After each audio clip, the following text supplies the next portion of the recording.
ఓం శ్రీ గురుభ్యో నమః. ఓం శ్రీ మహాగణాధిపతయే నమః. ఓం శ్రీ సరస్వత్యై నమః. అందరికీ నమస్కారం.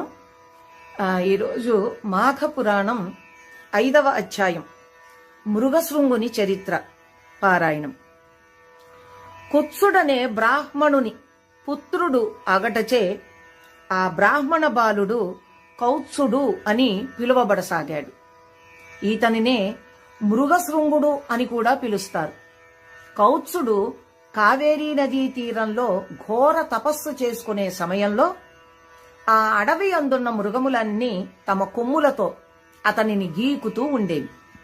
అందుచేత ఆ విప్రబాలునికి మృగశృంగుడు అనే పేరు సార్థకమైంది. శృంగం అనగా కొమ్ము అని అర్థం.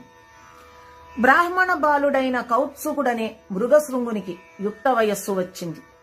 తల్లిదండ్రులు ఆ బాలునికి వివాహము చేయ నిశ్చయించి తగిన వధువు కోసం అన్వేషించసాగారు.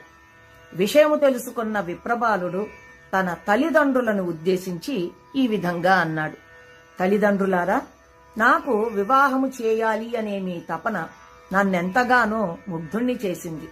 కాని వివాహము చేసుకునే ముందు వధువు యొక్క గుణగణములని పరిశీలించవలెను కదా. వధువు యొక్క గుణగణములు, మంచి చెడ్డల పట్ల నాకు కొన్ని అభిప్రాయములున్నాయి. వాటిని వివరిస్తాను, వినండి అంటూ ఈ విధంగా చెప్పసాగాడు. వధువు గుణవతి, శీలవతి అయి ఉండాలి. పెద్దలను గౌరవించాలి. ఆరోగ్య సూత్రాలను పాటించాలి. అసూయ ద్వేషాలు ఉండరాదు. మర్యాద మన్ననలతో మెలగాలి. అందరినీ సమభావంతో చూడాలి. పక్షపాతం పనికిరాదు. అత్తమామలని ఆదరించాలి. వినయ విధేయతలతో మెలగాలి. భర్తను తూలనాడరాదు. భర్తకు అనుకూలంగా మెలగాలి.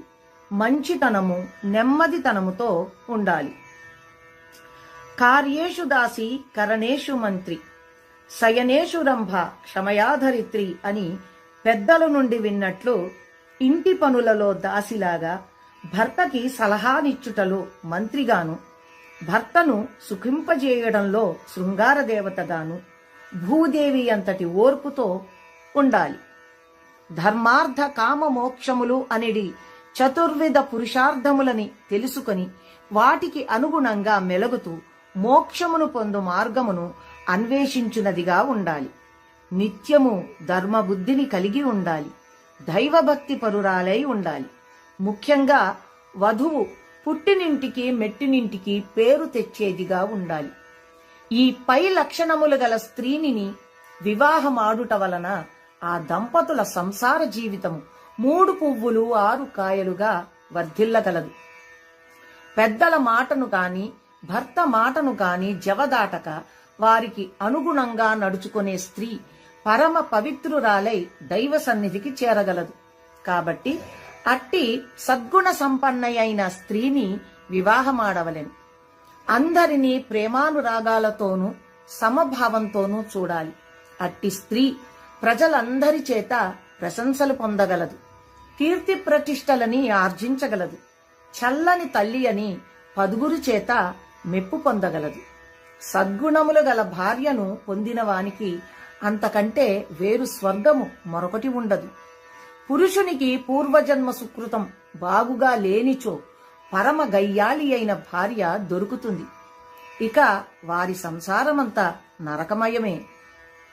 కావున పెండ్లి చేసుకొనబోవు స్త్రీ ఈ లక్షణములను కలిగి ఉన్నచో లేదో తెలుసుకోవాలి. అటు పిమ్మటే ఆ స్త్రీని వివాహమాడుట శ్రేయస్కరం. కాబట్టి తల్లిదండ్రులారా, నేను నా అభిప్రాయమును చెప్పాను. ఇక మీ ఇష్టం.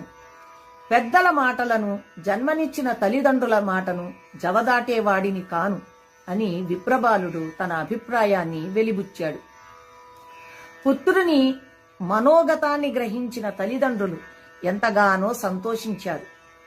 కాబట్టి వధువు మంచి కుటుంబానికి చెందినదై ఉండాలి. మంచి మర్యాదలు తెలిసిన విద్యావంతురాలై ఉండాలి. దేవ బ్రాహ్మణులను పూజించినదిగాను, దైవ భక్తి తత్పరత కలిగి ఉన్నదిగాను ఉండాలి అని వారు గ్రహించారు. పుత్రుని మాటలు విన్న తల్లిదండ్రులు సంతోషించి, నాయనా, కుమారా, నీ అభిష్టాన్ని నెరవేర్చుకొనడానికి ఆ భగవంతుని కూడా వేడుకో అంటూ దీవించారు. ఇంతటితో 5వ రోజు పారాయణం కూడా ముగిసింది. తిరిగి రేపటి పారాయణంలో కలుసుకుందాం.